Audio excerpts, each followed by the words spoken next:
Καλησπέρα σας αγαπητοί μου αδελφοί. Σήμερα συν Θεό Αγίο θα ολοκληρώσουμε το ένατο και τελευταίο μέρος της εισηγήσεώς μας με τίτλο «Τα θαύματα του Αντιχρίστου απέναντι στα θαύματα του Χριστού».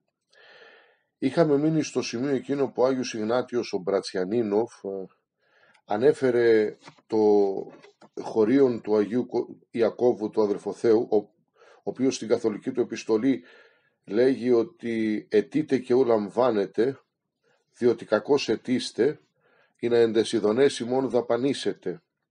Λέει ο Άγιος Ιάκωβος Αδελφόθεος για τους χριστιανούς οι οποίοι κάνουν διάφορα αιτήματα στο Θεό στην προσευχή τους, αλλά δεν λαμβάνουν, δεν απαντά θετικά ο Χριστός και δεν ανταποκρίνεται θετικά στα αιτήματά τους αυτά, διότι αιτούνται οι χριστιανοί προκειμένου να δαπανίσουν εντεσιδονές.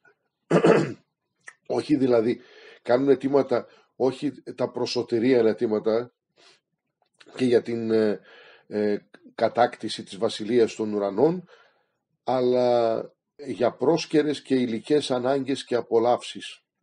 Συνεχίζουμε λοιπόν από το σημείο εκείνο όπου ο Άγιος Ιγνάτιος λέγει πως ο πνευματικός άνθρωπος γνωρίζει πως οι αρρώστιες και οι θλίψεις που ο Θεός παραχωρεί στους ανθρώπους ίσως στέλνονται από κάποιο ειδικό θείο έλεος.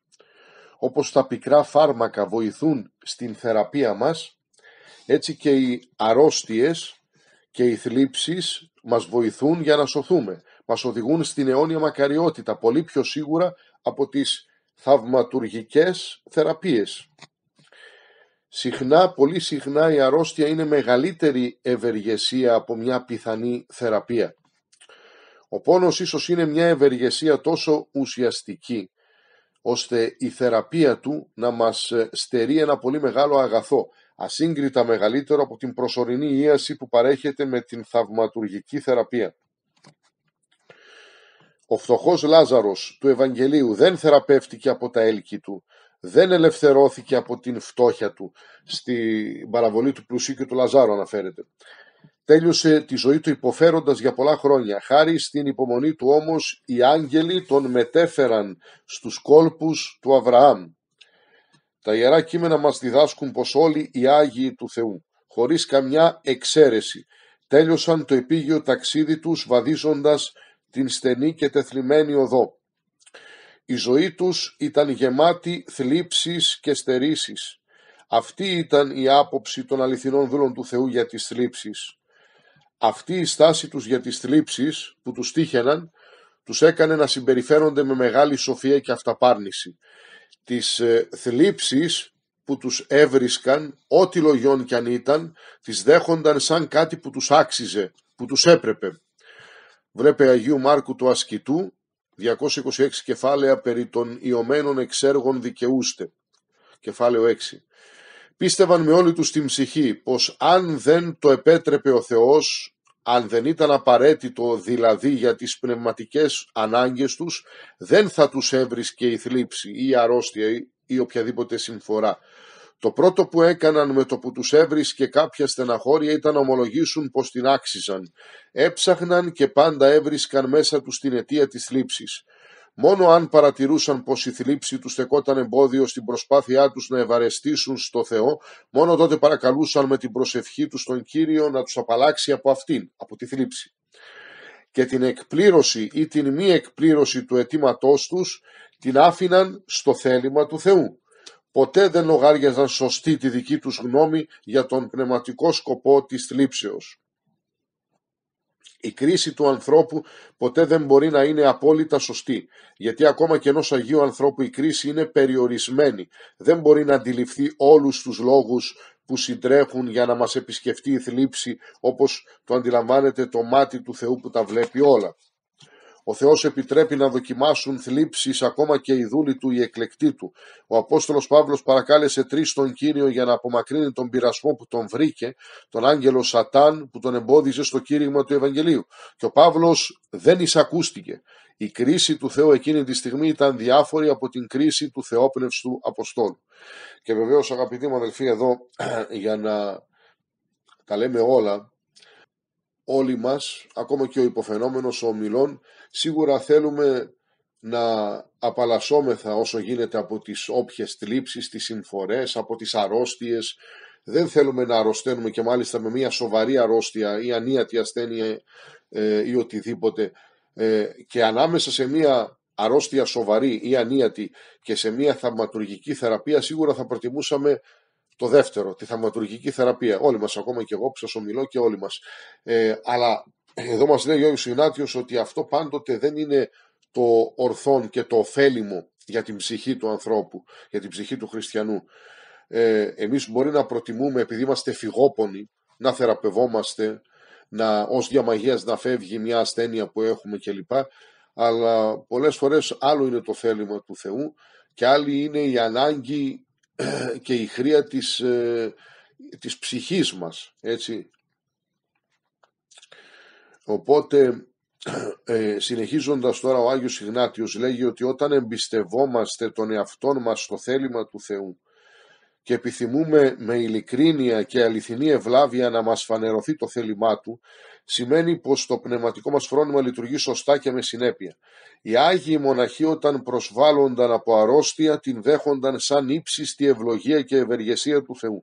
Εκείνο που κυρίως προσπαθούσαν να κάνουν σε αυτές τις περιπτώσεις δεν ήταν να ζητήσουν τη θεραπεία τους, αλλά να παραμένουν σε κατάσταση δοξολογίας και ευχαριστίας στον Θεό. Και παρόλα αυτά, θαυματουργικές θεραπείες γίνονταν πολύ πιο συχνά στους μοναχούς. Εκείνοι επιθυμούσαν μόνο να μπορούν να υπομένουν με ταπείνωση και καρτερία εκείνο που παραχώρησε ο Θεός.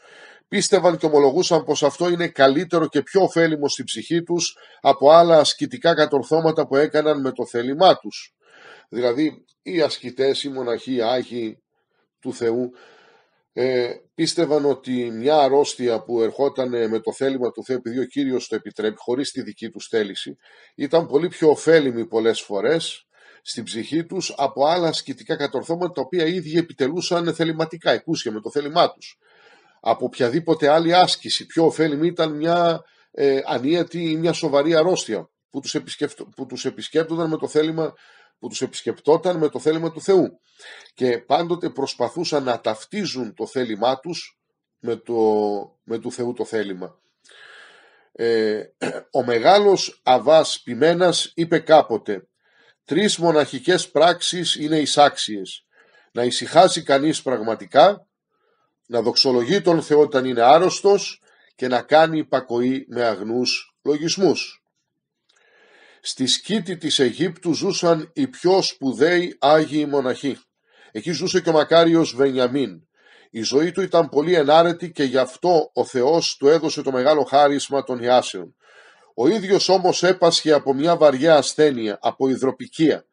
Το σώμα του έγινε υπερτροφικό και βάρινε πολύ. Έτσι αναγκάστηκαν να τον πάνε σε άλλο πιο ευρύχωρο κελί. Για να το κάνουν αυτό έπρεπε να βγάλουν τις πόρτες του κελιού, αλλά και τις κάσες ακόμα. Στο καινούριο κελί του έβαλαν ένα ειδικό κάθισμα, γιατί δεν μπορούσε να ξαπλώσει σε κρεβάτι. Και σε αυτήν την κατάσταση ακόμη ο άρρωστος μοναχός εξακολουθούσε να θεραπεύει τους άλλους.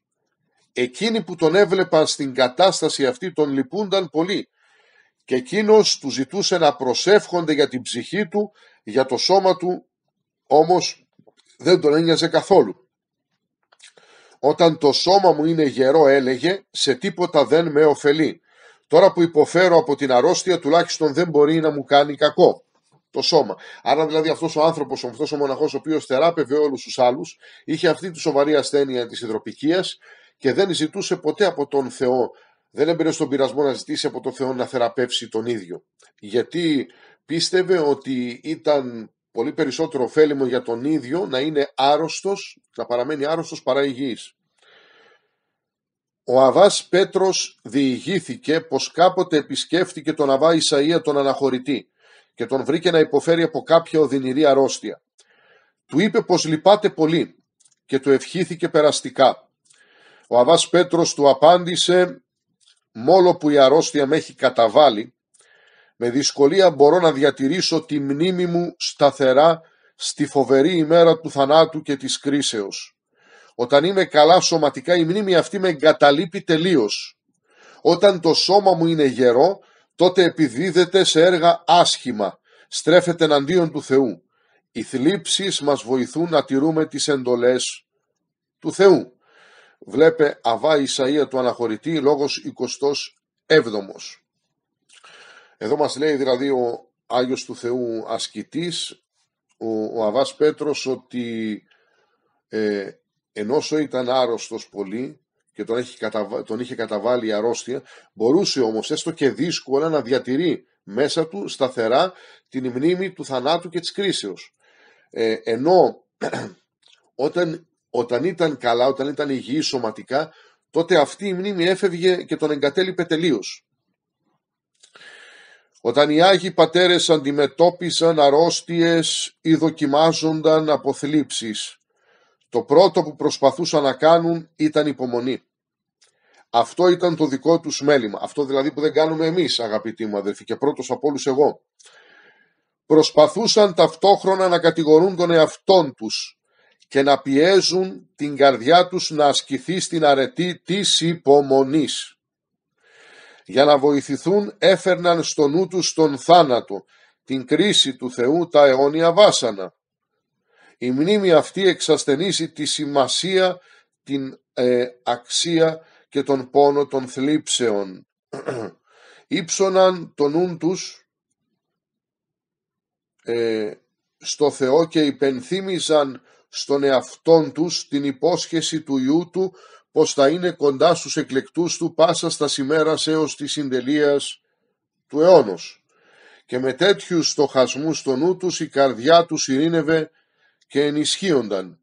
Πίεζαν τον εαυτόν τους να δοξολογεί και να ευχαριστεί το Θεό για τις θλίψεις και να έχει επίγνωση της αμαρτωλότητάς τους που τους έκανε άξιους για να τιμωρηθούν από τη δικαιοσύνη και την αγαθότητα του Θεού. Στον αγώνα τους για να αποκτήσουν υπομονή έκαναν πιο έντονες τις προσευχές τους στον Θεό. Η προσευχή βοηθάει στο να αποκτήσεις υπομονή. Ήδη άλλωστε για να προσεύχεται κανείς συνέχεια σταθερά και αδιάλειπτα χρειάζεται υπομονή. Και η υπομονή, αγαπητοί μου αδελφοί, όπως γνωρίζετε πολύ καλά, είναι η βάση της κάθε αρετής. Του ζητούσαν από τον Θεό, οι Άγιοι του Θεού, μαζί με την Αγία υπομονή να τους χαρίσει και την Αγία ταπείνωση. Γιατί και οι δυο μαζί οι αρετές αυτές λειτουργούν για τον πιστό σαν εγγύηση σωτηρίας και αιωνίου μακαριότητος. Η ταπείνωση και η υπομονή. Οι μεγάλοι και θεοφόροι πατέρες προσπαθούσαν όσο μπορούσαν να μην θεραπεύουν τους μαθητές τους που η πρόνοια του Θεού παραχωρούσε να δοκιμάζονται από ασθένειες. Δεν ήθελαν να τους στερήσουν τη πνευματική ωφέλεια που οπωσδήποτε προκύπτει όταν υπομένουν τις αρρώστιες και τις θλίψεις, όπως πιστεύει η παράδοση της Εκκλησίας. Ο ηγούμενος του κοινοβίου της Γάζας, Αβάς Σέριδος, μαθητής του Βαρσανουφίου του Μεγάλου που ζούσε στο ίδιο μοναστήρι, αλλά σαν ερημίτης και ησυχαστής, ήταν άρρωστος για πολύ καιρό. Μερικοί από τους παλαιότερους αδελφούς ζητούσαν από τον Όσιο Βαρσανούφιο να θεραπεύσει τον ηγούμενο. Και ο μεγάλος εκείνος Άγιος απάντησε: «Για την υγεία του γιού μου σε πληροφορώ πως κάποιοι από τους Αγίους αδελφούς εδώ θα μπορούσαν να προσευχηθούν και δεν θα έμενε ούτε για μια μέρα άρρωστος». Το είπα και στον ίδιο αυτό. Τότε όμως θα είχανε τους καρπούς της υπομονής. Δεν ξέρει ο ίδιος πόσες αρρώστιες υπέμεινα κι εγώ, πόσους πυρετούς και θλίψεις έως ότου φτάσω στο γαλήνιο αυτό λιμάνι. Η αρρώστια θα τον ωφελήσει πολύ και αυτόν, θα τον ενισχύσει στην υπομονή και τη δοξολογία του Θεού. Το καλύτερο, αγαπητοί μου αδελφοί, είναι αυτό, να θλιβόμαστε, να στεναχωρούμαστε, να είμαστε άρρωστοι και όμως να προσευχόμαστε στο Θεό και να δοξολογούμε το Θεό, να ευχαριστούμε το Θεό. Όσιος Ισαάκ ο Σύρος εξηγεί πόσο αναγκαίες είναι οι θλίψεις στον ασκητή. Να τονίσω εδώ βέβαια ότι εμείς όχι απλά πολλές φορές δεν δοξολογούμε το Θεό όταν μας βρίσκει μια δοκιμασία, μια στεναχώρια, μια αρρώστια, μια θλίψη, αλλά αντιθέτως αδειμονούμε, βαριγκομούμε, μεμψημυρούμε, ακόμα και γκρινιάσουμε ακόμη και απέναντι στο Θεό και του ζητάμε να μας απαλλάξει όσο πιο γρήγορα γίνεται από το φορτίο αυτό. Εδώ όμως βλέπουμε ακριβώς ποια ήταν η στάση των Αγίων, των πατέρων της Εκκλησίας, απέναντι σε όλα αυτά, στις αρρώστιες και στις θλίψεις. Γράφει λοιπόν ο Όσιος Ισάκος Σύρος για να εξηγήσει πόσο αναγκαίες είναι οι θλίψεις στον ασκητή. Ο πειρασμός ωφελεί εις πάντα άνθρωπον, επειδή εάν τον Απόστολον Παύλον ωφέλησεν ο πειρασμός, θέλει φραγή παν στόμα και ο κόσμος θέλει γίνει υπόδικος ενώπιον του Θεού. Διότι σου λέει, εάν ο ίδιος ο Απόστολος Παύλος, ο οποίος ήταν ο κορυφαίος των Αποστόλων και ίσως ο κορυφαίος Άγιος, ένας από τους κορυφαίους Αγίους, τον ωφελούσε τόσο πολύ ο πειρασμός και οι θλίψεις και οι αρρώστιες, πολλό δε μάλλον μπορούν αυτές να ωφελήσουν τον κάθε ένα από εμάς. Έτσι που δεν είμαστε βεβαίως στο επίπεδο και στην αρετή, δεν έχουμε την αρετή του Αποστόλου Παύλου. Και έτσι ο καθένας θα είναι αναπολόγητος και υπόδικος ενώπιον του Θεού. Αν πει το οτιδήποτε, ότι ξέρεις εμένα με αδίκησες, εμένα με άφησες να υποφέρω πολύ, να έχω αρρώστιες, να έχω συμφορές κλπ. Οι αγωνιστές, συνεχίζει ο Όσιος Ισάκος Σύρος, πειράζονται ή να αυξήσωση των πνευματικών αυτών πλούτων. Η δε αμελής ή να προφυλαχθώσιν εκ των βλαπτόντων αυτούς πραγμάτων. Οι ευρισκόμενοι μακράν του Θεού ή να πλησιάσωση προς Αυτόν και οι φίλοι του Θεού ή να έχωση παρησίαν. Βλέπετε τι λέει, ο καθένας, η κάθε τάξη και κατηγορία ανθρώπων δοκιμάζεται και πειράζεται από τον επιτρέπει ο Θεός τις διάφορες δοκιμασίες και τους πειρασμούς και τις θλίψεις και τις αρρώστιες, είτε για να αυξήσουν τον πνευματικό τους πλούτο οι άνθρωποι, είτε για να προφυλαχθούν από αυτά που τους βλάπτουν, είτε για να πλησιάσουν κοντά στο Θεό αυτοί που βρίσκονται μακράν του, και είτε έτσι ώστε οι φίλοι του Θεού να έχουν παρησία απέναντι στο Θεό. Πάση όσα γύμναστος δεν δέχεται τον πλούτον της βοηθείας του ουρανίου αυτού πατρός. Εκείνος ο οποίος δεν δέχεται τη βοήθεια αυτή και το έλεος του Θεού που εκφράζεται με αυτόν τον τρόπο μέσα από τις συμφορές και τις θλίψεις, δεν δέχεται τον πλούτο αυτής της βοηθείας του ουρανίου πατρός, αυτός είναι ένας αγύμναστος ιός, ο οποίος βεβαίως πρέπει να γυμναστεί, πρέπει να προπονηθεί, πρέπει να προπαρασκευαστεί για την άλλη ζωή. Δια τούτο λοιπόν ο Θεός πρώτον πειράζει και βασανίζει τον εαυτού δούλον και έπειτα δεικνύει σε αυτόν το χάρισμα. Ας είναι δοξασμένο το όνομα του Δεσπότου ημών, ώστις δια των πικρών φαρμάκων δίδωσιν εις ημάς την γλυκίαν υγείαν. Και προπαντός πάνω απ' όλα την υγεία της ψυχής και έπειτα του σώματος. Ουδής υπάρχει εκ των ανθρώπων ώστις εν καιρό της γυμνασίας να μην βαρύνετε και δυσαρεστείτε. Κάθε άνθρωπος, σου λέει, ακόμα και οι Άγιοι, όταν υποφέρει, όταν βασανίζεται από μια αρρώστια, από μια συμφορά, σίγουρα βαρύνεται και δυσαρεστείται. Δεν αισθάνεται καλά, δεν περνάει καλά. Απλά προσπαθεί να κάνει υπομονή. Και ουδής υπάρχει εις τον οποίον να μην φαίνεται πικρός ο καιρός εκείνος καθόν ποτίζεται το φαρμάκι των πειρασμών, άνευ των οποίων είναι αδύνατο να αποκτήσει δυνατήν κράσιν.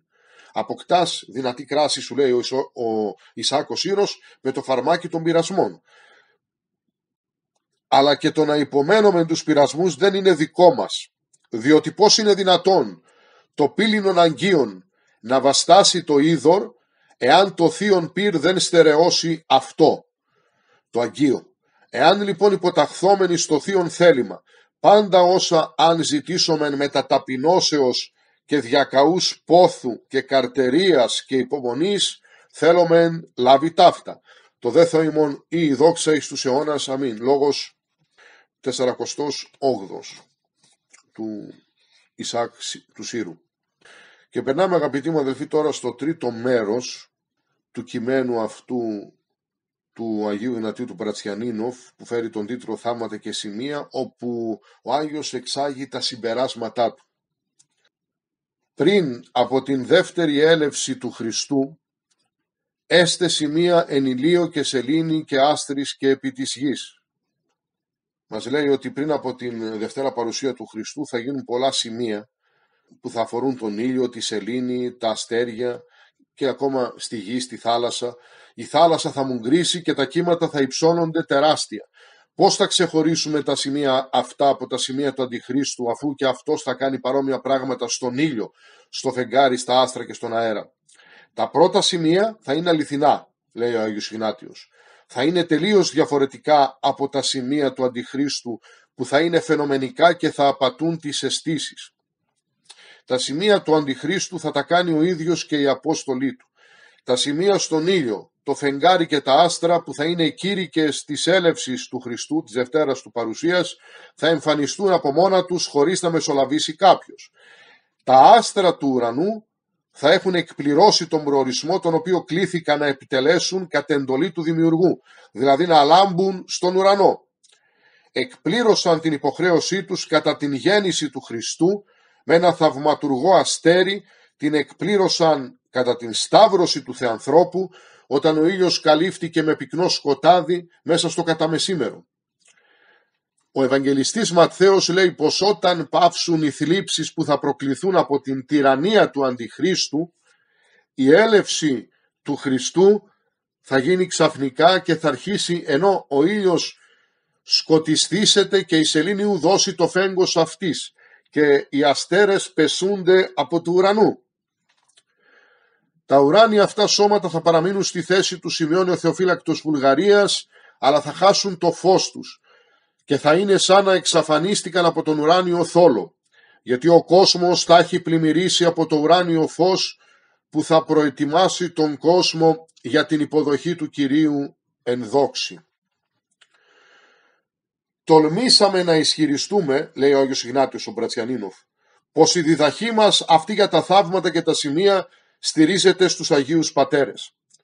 Η ανάγκη για να παρουσιάσουμε τη διδασκαλία αυτή εμπεριστατωμένα και με ακρίβεια είναι ολοφάνερη. Μας λέει ο Άγιος Ιγνάτιος ότι υπάρχει μεγάλη ανάγκη να παρουσιαστεί η διδασκαλία αυτή που αφορά τα θαύματα και τα σημεία. Όλα αυτά που σας είπαμε δηλαδή για τα θαύματα του Αντιχρίστου σε σύγκριση με τα θαύματα του Χριστού και γενικότερα για τα θαύματα και τα σημεία. Τα αληθινά σημεία μας βοηθούν να προχωρήσουμε στην αληθινή γνώση του Θεού και τη σωτηρία μας. Τα ψεύτικα σημεία από την άλλη συντελούν στην διάδοση της πλάνης και στην απώλεια. Η δράση των σημείων του Αντιχρίστου ιδιαίτερα θα είναι τεράστια, μεγαλόπρεπη. Θα αναγκάσει την δύστιχη ανθρωπότητα να αναγνωρίσει τον άγγελο του Σατανά ως Θεό. Μια βαθιά θεώρηση των θαυμάτων που έκανε ο Κύριος Ιησούς Χριστός είναι επικοδομητική, παρηγορητική. Συμβάλλει στην ψυχική μας σωτηρία. Πόση αγία απλότητα έχουν τα θαύματα αυτά, τα θαύματα του Χριστού. Πόσο μας βοηθούν και μας διευκολύνουν να γνωρίσουμε το Θεό. Πόση ευλογημένη αγαθότητα έχουν, πόση ταπείνωση. Η θεώρηση των θαυμάτων του Χριστού μας οδηγεί στον Λόγο, στο Λόγο με το λάμδα κεφαλαίο, στον Θεό, τον Ιησού Χριστό δηλαδή, για να αποκαταστήσει την κοινωνία της πεσμένης ανθρωπότητας μαζί Του. Ο Θεός ευδόκησε να σαρκωθεί ο Λόγος Του και να ζήσει ανάμεσα στους ανθρώπους, να έρθει σε στενή επαφή μαζί τους, να τους κάνει δικούς Του και να τους υψώσει στον ουρανό. Ντύθηκε την ταπείνωση, αλλά παραμένει ο Λόγος του Θεού. Λειτουργεί ως Λόγος του Θεού ως προς την θεία ουσία Του. Κάθεται στα δεξιά του Πατέρα ως άνθρωπος, αλλά είναι πανταχού παρόν ως Θεός. Ο Λόγος, με το λάμδα μικρό, γράφεται στο χαρτί, ακούγεται στον αέρα, παραμένει όμως πνεύμα και ζωή. Εισέρχεται στο νου και την καρδιά, αναγεννά εκείνους που ενώνονται μαζί Του εμπνεύματι, προσελκύει και το σώμα σε πνευματική ζωή. Παρατηρώντας τα θαύματα του Χριστού φτάνουμε στην επίγνωση της σπουδαιότητας και της αξίας που έχει ο Λόγος του Θεού, ο Ιησούς Χριστός.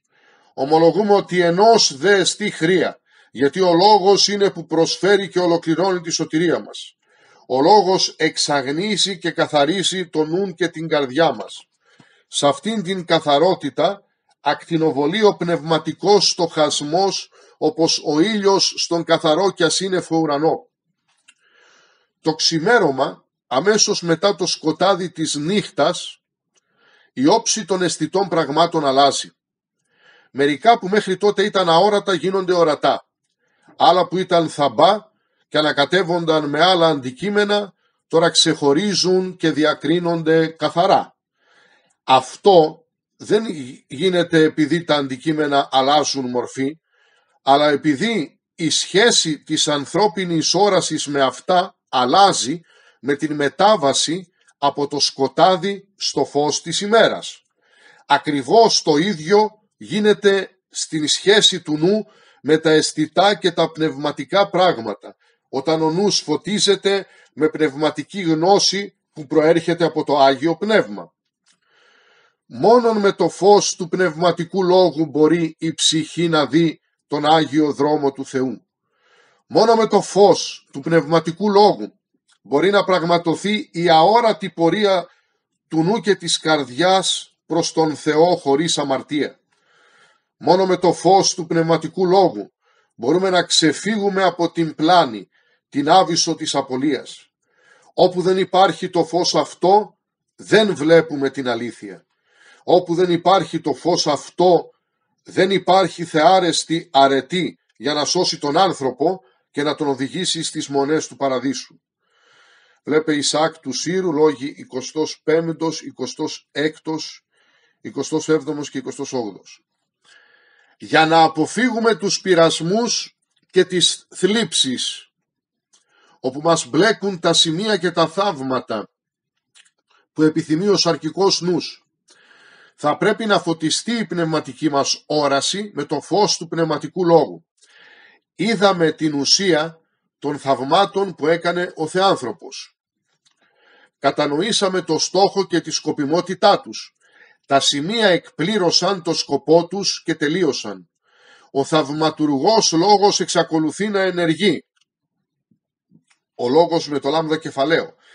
Είναι και θα παραμένει μαζί μας ως τη συντέλεια του κόσμου, όπως βεβαίωσε και ο ίδιος. Ιδούμε θυμώνυμη πάσας τας ημέρας έως τη συντελείας του αιώνος. Όταν τα σημεία αυτά σταμάτησαν να γίνονται στην οικουμένη, αφού είχαν εκπληρώσει το σκοπό της διάδοσης του χριστιανισμού με το κήρυγμα των Αποστόλων και των Εισαποστόλων, σημεία γίνονταν κατά τόπους μόνο αποδοχεία εκλεκτά του Αγίου Πνεύματος. Με τον καιρό που η πίστη των χριστιανών εξασθένησε και η διαφθορά εξαπλώθηκε, οι θαυματουργοί άνθρωποι λιγόστευαν. Στο τέλος έπαψαν να υπάρχουν τελείως σχεδόν. Στο μεταξύ οι άνθρωποι έχασαν την ευλάβεια και το σεβασμό προς κάθε τι το ιερό. Αποξενώθηκαν από την ταπείνωση και ομολογούσαν πως δεν ήταν άξιοι όχι μόνο να κάνουν θαύματα, αλλά ούτε να τα δουν. Η επιθυμία των ανθρώπων για να δουν ή και να κάνουν θαύματα όμως είναι πολύ μεγάλη. Είναι πολύ μεγάλη η επιθυμία των ανθρώπων να δουν ή να κάνουν θαύματα, όπως τονίζει ο Άγιος Ιγνάτιος. Μα έχουν μολυνθεί από την πλάνη, την προκατάληψη και την άγνοια. Δηλαδή, γιατί έχουν τέτοια επιθυμία για τα θαύματα οι άνθρωποι? Επειδή είναι μέσα στην πλάνη, στην προκατάληψη και στην άγνοια. Μέσα στο πνευματικό σκοτάδι δηλαδή. Προσπαθούν χωρίς διάκριση, με τόλμη και βιασύνη, να πλησιάσουν οτιδήποτε μοιάζει με θαύμα. Τολμούν να πιστεύουν πως μπορούν και οι ίδιοι να κάνουν θαύματα. Τέτοια απερίσκεπτη κίνηση όμως έχει μεγαλύτερους κινδύνους από πριν. Εγγίζουμε σταδιακά την εποχή εκείνη που θα βρεθούμε μπροστά σε παράξενο θέαμα. Θα δούμε να γίνονται πολυάριθμα και καταπληκτικά ψευτοθαύματα που θα οδηγούν στην απώλεια τα δύστιχα παιδιά της αρκικής νοοτροπίας, εκείνα που θα ξεγελαστούν και θα πλανεθούν από τα θαύματα αυτά. Όταν ο Λόγος του Θεού με το λάμδα κεφαλαίο, αναζωογονεί την ψυχή. Έχει σαν αποτέλεσμα να γεννηθεί μια ζωντανή πίστη στον Χριστό. Και η ζωντανή πίστη κατά κάποιο τρόπο βλέπει τον Χριστό. Ο χριστιανισμός αποκαλύπτεται μπροστά στα μάτια της, ενώ εξακολουθεί να παραμένει μυστήριο. Ακούστε το αυτό, ο χριστιανισμός, η Ορθοδοξία δηλαδή, αποκαλύπτεται μπροστά στα μάτια της ψυχής που έχει ζωντανή πίστη, ενώ εξακολουθεί να παραμένει μυστήριο. Παραμένει άγνωστος, αλλά είναι σαφής και κατανοητός. Βλέπετε, ο χριστιανισμός, για τον χριστιανισμό αναφέρεται, για την Ορθοδοξία. Αυτό είναι μια απάντηση σε εκείνους που πάντοτε θέλουν αποδείξεις λογικές, ορθολογιστικές και επιστημονικές. Θέλουν να πορεύονται στο δρόμο στη σφαίρα της πίστεως με το όπλο του ορθολογισμού. Με το μέσο του ορθολογισμού. Δεν γίνεται όμως έτσι. Βλέπετε εδώ τι λέει ο Άγιος Ιγνάτιος, ότι η Ορθοδοξία, αν και αποκαλύπτεται μπροστά στα μάτια μας, εξακολουθεί να παραμένει μυστήριο. Και ενώ είναι σαφής και κατανοητός, σαφής και κατανοητή η Ορθοδοξία, παραμένει άγνωστη. Δεν καλύπτεται πια από αχλή, από αδιαπέραστο καταπέτασμα, όπως γίνεται όταν η πίστη είναι νεκρή. Η ζωντανή πίστη είναι λόγος πνευματικός. Δεν έχει ανάγκη από σημεία. Ακούστε, η ζωντανή πίστη δεν έχει ανάγκη από σημεία και θαύματα. Η ζωντανή, όταν είναι ζωντανή, άμα είναι νεκρή, ναι. Άμα είναι νεκρή, τότε μπορεί να αναζητήσει τα θαύματα και τα σημεία. Αλλά η ζωντανή πίστη είναι λόγος πνευματικός. Δεν έχει ανάγκη από σημεία. Ικανοποιείται απόλυτα από τα σημεία του Χριστού. Και το μέγιστο από τα σημεία του, η κορονίδα των σημείων, είναι ο λόγος του. Η διδασκαλία του Χριστού. Ο λόγος του Θεού. Αυτό είναι το μέγιστο από τα σημεία του Θεού. Η κορονίδα των σημείων. Των θεϊκών σημείων και θαυμάτων. Η επιθυμία μας να δούμε θαύματα είναι ένδειξη απιστίας. Το επαναλαμβάνω. Η επιθυμία μας να δούμε θαύματα. Θέλω θαύματα να δω, θέλω να κάνω θαύματα. Είναι ένδειξη απιστίας. Τα σημεία δόθηκαν για τους απίστους, ώστε να γνωρίσουν την πίστη. Ας προσκοληθούμε με όλη μας την ψυχή στον Λόγο του Θεού. Ας ενωθούμε μαζί Του. Ας γίνουμε ένα πνεύμα με τον Χριστό, τον Υιό του Θεού και Λόγο του Θεού. Και τότε τα σημεία του Αντιχρίστου ούτε καν θα τα προσέχουμε. Αν ενωθούμε με τον Χριστό, με τον Κύριο και γίνουμε ένα, προσκοληθούμε στο Λόγο του Θεού και γίνουμε ένα με Αυτόν, δεν θα προσέχουμε καν στα σημεία του Αντιχρίστου. Θα αποστρέφουμε τα μάτια μας από αυτά, τα σημεία του Αντιχρίστου και τα θαύματα. Θα τα αποστρέφουμε με περιφρόνηση και απέχθεια, όπως τα κάναμε σε ένα δαιμονικό θέαμα, σε ένα έργο φανατικών εχθρών του Θεού, σε μια προσπάθεια χλευασμού του Θεού, όπως θα αποφεύγαμε ένα θανατηφόρο δηλητήριο. Δηλαδή, σου λέει εδώ ο Άγιος Ιγνάτιος ότι εάν πραγματικά είσαι ενωμένος με τον Χριστό, δεν έχεις να φοβάσαι τίποτα. Δεν έχεις να φοβάσαι την πλάνη του Αντιχρίστου ή την τρομερή επιρροή και σαγίνη και γοητεία που θα ασκούν τα θαύματα του, τα θαύματα και τα σημεία του Αντιχρίστου. Αλλά εφόσον είσαι ενωμένος με τον Χριστό, πραγματικά και αληθινά και γνήσια ενωμένος, τότε θα αποστρέφεις τα μάτια σου με περιφρόνηση και απέχθεια από αυτά τα θαύματα του Αντιχρίστου. Όπως θα έκανες, θα απέστρεφες τα μάτια σου, έτσι, και τον εαυτόν σου ολόκληρο, όπως θα απέφευγες σε ένα θανατηφόρο δηλητήριο. Γιατί αυτά είναι θανατηφόρο δηλητήριο. Ή όπως θα έκανες, θα απεχθανώσουν ένα έργο φανατικών εχθρών του Θεού. Γιατί φανατικοί εχθροί του Χριστού είναι. Φανατικός εχθρός του Χριστού είναι ο Αντίχριστος, ο μεγαλύτερος. Ή όπως θα απέφευγες μια προσπάθεια χλευασμού του Θεού. Τα θαύματα αυτά ουσιαστικά θα προσπαθούν να εμπέξουν και να χλευάσουν τον ίδιο το Θεό. Ας θυμόμαστε την παρακάτω σπουδαία παρατήρηση παρμένη από την παράδοση των ασκητών. Η φύση όλων των δαιμονικών επιδείξεων είναι τέτοια που ακόμα και μια στιγμιαία παρατήρησή τους είναι επικίνδυνη. Δηλαδή μπορεί εμείς να ξέρουμε ότι απέναντι έχουμε τα θαύματα του Αντιχρίστου, ότι έχουμε δαιμονικά σημεία, σατανικές επιδείξεις, και όμως αν έστω και για μια στιγμή προσέξουμε σε αυτά, τα παρατηρήσουμε, μπορεί αυτό να καταστεί επικίνδυνο για μας και ίσως και μοιραίο και ολέθριο. Γιατί τέτοια προσοχή ακόμα και αν δίνεται χωρίς συμπάθεια προς την επίδειξη, μπορεί να έχει βλαβερές επιπτώσεις και να επιφέρει μεγάλο πειρασμό. Μπορεί εμείς να μην συμπαθούμε καν τον Αντίχριστο ή τον οποιοδήποτε μάγο και όργανο του Αντιχρίστου, ο οποίος ποιεί τα θαύματα, αλλά μπορεί να μην το συμπαθούμε και όμως μπορεί να τον απεχθανόμαστε, μπορεί να ξέρουμε ότι είναι από τον διάβολο, αλλά αν όμως τα προσέξουμε έστω και για λίγο, μπορεί αυτό να έχει βλαβερές επιπτώσεις πάνω στην ψυχή μας. Η ταπεινοφροσύνη είναι αχώριστη από τον πνευματικό λόγο. Όσιος Ισάκος Ήρος λέει πως μόνο εκείνος που έχει ταπείνωση αναγνωρίζεται ως λογικός. Όποιος δεν έχει ταπείνωση ποτέ δεν θα αποκτήσει λογική. Δηλαδή πραγματικά λογικός είναι ο ταπεινός άνθρωπος, ο μετριόφρονος, ο μετριοπαθής, ο επίοικης, ο μεγαλόκαρδος, ο ταπεινός, ο απλός. Η ζωντανή πίστη αποκαλύπτει στα μάτια της ψυχής τον Θεό. Ο λόγος του Θεού, με το λάμδα μικρό, ενώνει την ψυχή με τον Θεό. Όποιος έρχεται να γνωρίσει με αυτόν τον τρόπο τον Θεό, όποιος τον ένιωσε με αυτόν τον τρόπο, εκείνος συνειδητοποιεί την αναξιότητά του και πλημμυρίζει από ανέκφραστο δέος προς τον Θεό, προς όλα τα έργα του, όλες τις εντολές του, όλες τις διδαχές του. Έτσι γίνεται ταπεινόφρονας. Και όποιος έχει τέτοια ταπείνωση δεν θα αποτολμήσει ούτε καν να περιεργαστεί αυτά που γίνονται έξω από το θέλημα του Θεού. Αυτά που σε άλλη περίπτωση έχουν καταδικαστεί από τον λόγο του Θεού, με το λάμδα κεφαλαίο. Τα σημεία του Αντιχρίστου θα είναι ξένα και αδιάφορα στον ταπεινόφρονα, αφού δεν θα έχει καμία σχέση μαζί τους.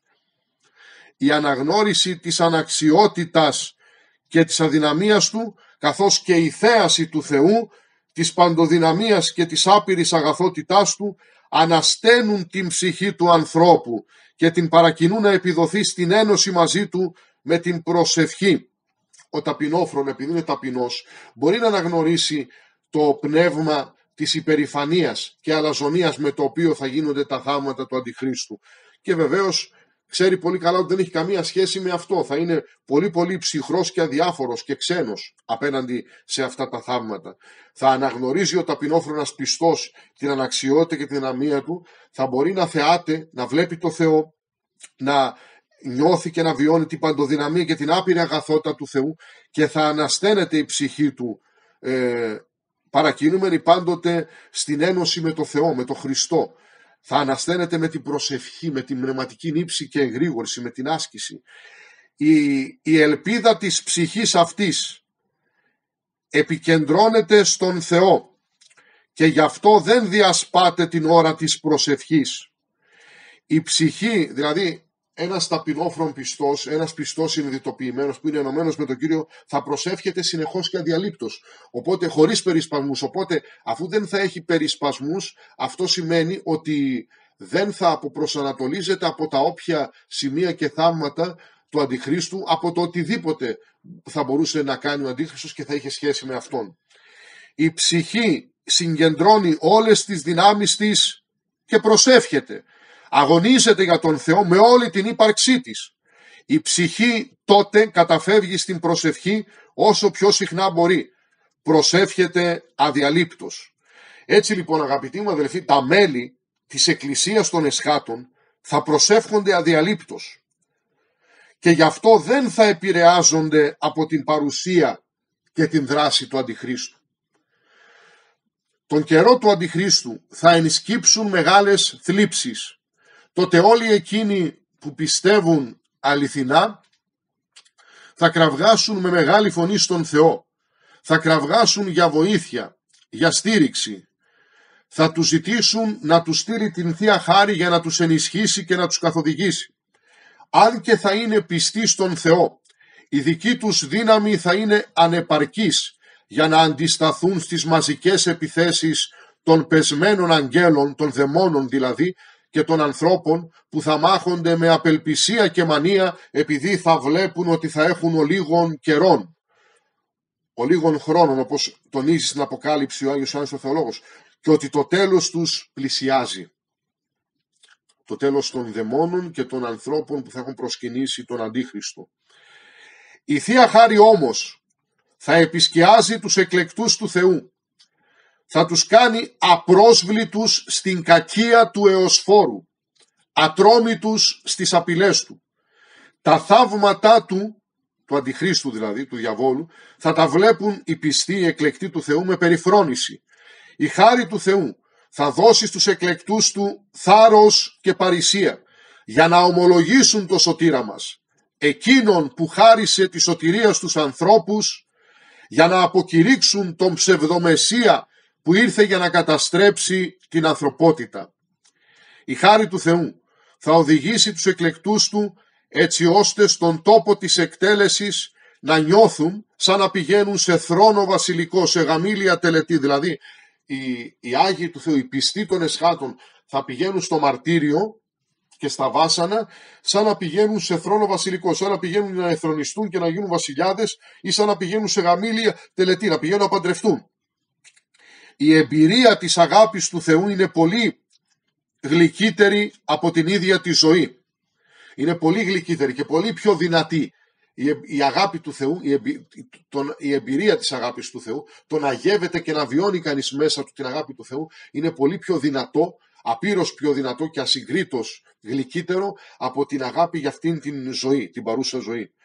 Καθώς ο θάνατος και τα βάσανα για τον αμαρτωλό είναι η αρχή των αιωνίων κολάσεων, έτσι και τα μαρτύρια που γίνονται για τον Χριστό και ο θάνατος για Αυτόν συνιστούν την αρχή της αιωνίου χαράς και ευφροσύνης στον Παράδεισο.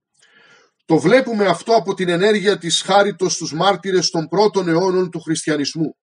Στην αρχή τους άφηνε για να εκδηλώσουν τη στάση τους. Δηλαδή τους άφηνε για λίγο η Θεία Χάρις για να μπορέσουν από μόνοι τους να κάνουν την αρχή στο μαρτύριο, να βάλουν τον πόνο, να βάλουν τον κόπο, να βάλουν τη θυσία, την αυταπάρνηση και έπειτα με το που δέχονταν τα πρώτα μαρτύρια, οι μάρτυρες του Χριστού, έφτανε αμέσως η βοήθεια από τον ουρανό και τους έκανε να επιθυμούν πολύ τα βάσανα και τον θάνατο για τον Χριστό. Ο Κύριος μας προειδοποίησε για τις θλίψεις που θα προηγηθούν της Δευτέρας παρουσίας Του και έδωσε εντολή στους Αποστόλους να αγρυπνούν και να προσεύχονται.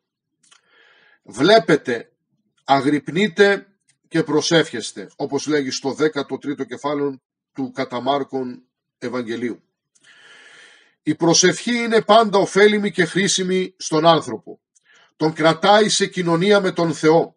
Τον έχει κάτω από την προστασία του Θεού. Τον προστατεύει από την φιλαυτία και την αυτοπεποίθηση, η προσευχή. Από την ματαιότητα και την υπερηφάνεια. Είτε αυτές προέρχονται από την φθαρτή φύση του, είτε από τις σκέψεις και τις φαντασίες που σπέρνουν οι πονηροί δαίμονες. Στους καιρούς των θλίψεων και των κινδύνων, ορατών ή αοράτων, η προσευχή μας χρειάζεται πολύ περισσότερο. Είναι η έκφραση άρνησης της φιλαυτίας και της αυτοπεποίθησης. Η έκφραση της ελπίδας στον Θεό που επισύρει την βοήθειά Του, η προσευχή όλα αυτά. Ο παντοδύναμος Θεός ενεργεί άμεσα σε εκείνον που προσεύχεται στις δύσκολες περιστάσεις και απαλλάσσει τον δούλο του από αυτές με την θαυματουργική επέμβαση της Θείας Χάριτος. Η γνώση του Θεού, η ζωντανή πίστη, η ευλογημένη ταπεινοφροσύνη και η καθαρή προσευχή είναι χαρακτηριστικά του πνευματικού λόγου, είναι τα ουσιώδη στοιχεία του. Όλα αυτά είναι και τα αποτελέσματα του λόγου του πνευματικού, δηλαδή του λόγου του Θεού, της διδασκαλίας του Θεού. Το να έχει κανείς γνώση περί του Θεού, να έχει ζωντανή πίστη, να έχει την ευλογημένη ταπεινοφροσύνη και να έχει καθαρή προσευχή. Όλα αυτά γίνονται με την μελέτη και την ακρόαση και την εντρίφηση στο λόγο του Θεού, στον πνευματικό λόγο, στη διδασκαλία του Χριστού. Όλα αυτά συνιστούν το πνευματικό φρόνημα. Η αγνωσία του Θεού, αντίθετα, η απιστία, η αγνωσία του Θεού, η απιστία, η πνευματική τύφλωση, η υπερηφάνεια, η αυτοπεποίθηση και η φιλαυτία είναι τα στοιχεία του σαρκικού νου. Συνιστούν το σαρκικό φρόνημα.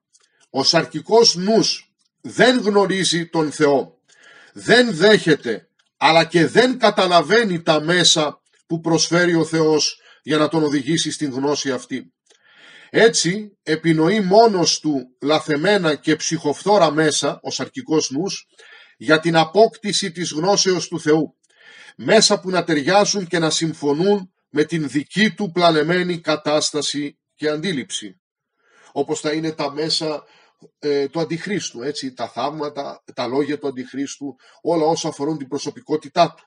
Αυτά θα είναι τα λαθαμένα και ψυχοφθόρα μέσα με τα οποία θα χρησιμοποιούν οι σαρκικών νουν και φρόνημα έχοντες κατά τα ημέρας εκείνες, ώστε να αποκτήσουν τη γνώση του Θεού κατά λαθεμένων και εσφαλμένων τρόπων, και δυστυχώς θα οδηγηθούν όχι στον αληθινό Θεό αλλά στον ψεύτικο, σε αυτόν που θα δηλώνει, που θα έχει την προσιγωρία του Θεού, ας πούμε, αλλά δεν θα είναι Θεός. Ο σαρκικός νους είναι αυτός που ζητάει σημείο από τον ουρανό. Και κάπου εδώ, αγαπητοί μου αδελφοί, ολοκληρώνεται και το κείμενο του Αγίου Ιγνατίου του Μπρατσιανίνοφ. Εμείς συν Θεό Αγίο φτάσαμε στο τέλος της εισηγήσεώς μας, που φέρει τον τίτλο «Τα θαύματα του Αντιχρίστου απέναντι στα θαύματα του Χριστού», την οποία είδαμε και αναλύσαμε σε 9 μέρη. Εύχομαι και ελπίζω όλοι όσοι άκουσαν και ακούνε και θα ακούσουν τις ομιλίες αυτές να πάρουν κάτι χρήσιμο και κάτι ωφέλιμο από όλα όσα είπαμε, να βοηθηθούν στα δύσκολα χρόνια που ζούμε, στα έσχατα χρόνια, στα χρόνια του Αντιχρίστου, τα οποία έρχονται, είναι πολύ κοντά σε εμάς. Τα έλεγα ήδη, τα ζούμε και προγευόμαστε, είμαστε επιθύρες της εποχής του Αντιχρίστου, και εύχομαι λοιπόν να δεχόμαστε όλοι τον φωτισμό του Λόγου του Θεού με κεφαλαίο το λάμδα, έτσι ώστε να μπορούμε να ανταποκρινόμαστε στον Λόγο με κεφαλαίο μικρό, με το λάμδα μικρό, στο Λόγο του Λόγου του Θεού, στο Λόγο του Χριστού, στη διδασκαλία του Χριστού, και να μπορούμε πάντοτε να έχουμε πνεύμα Χριστού και να διακρίνουμε τα θαύματα και τα σημεία του Χριστού από τα θαύματα και τα σημεία του Αντιχρίστου. Θα συνεχίσουμε την επόμενη φορά με μια καινούργια νέα εισήγηση. Μέχρι τότε να είστε καλά, ο Χριστός μαζί σας.